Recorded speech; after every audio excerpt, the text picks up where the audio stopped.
Bună ziua, lume! Eu acum sunt cu spray graffiti și tocmai mi-am învățit o jumătate de bicicletă și mi-am și cealaltă parte și aș vrea să vă arăt și vouă. Da, și o să așteptăm ceva timp, o să vorbim, o să facem poate provocările pe care mi le-ați pus și o să, nu știu, să plimbăm după ce o sucăm. Da, cred că asta o să facem. Așa, deci, așa arată acum. Cealaltă parte deja am făcut-o cu culoarea asta. Așa. Și acum o să vă schimb și cealaltă parte. Hai să vedem.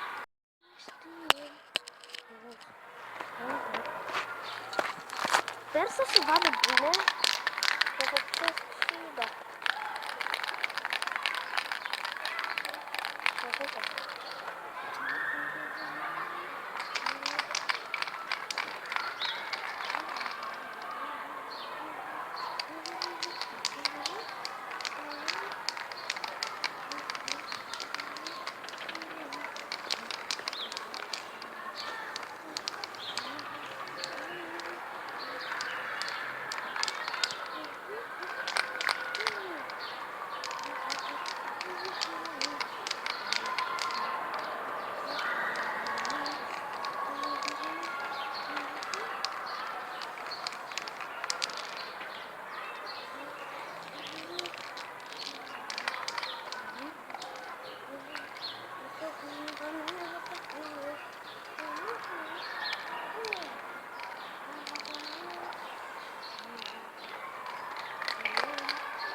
Da, deja v-am murdărit.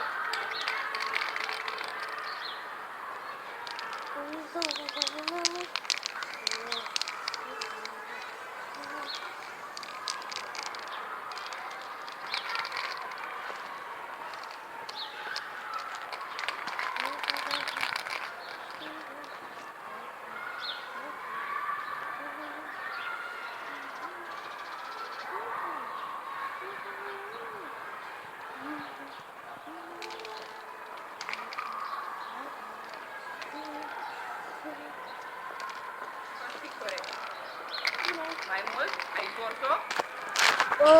Da, am făcut o parte. Bine, am terminat-o pe ambele părți și haideți să vedeți și voi. Am filmat o parte, știți ce? Pentru că voi mai filmez și nu vreau să afle că eu filmez și de ce m-am lăsat telefonul pe jos și pe aia nu mai găseam o explicație. Și așa că am oprit atunci filmarea.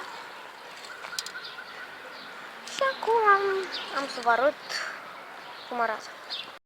Așa, culoarea asta e pe ambele părți. Știu că arată cam ciudat, dar mie îmi place.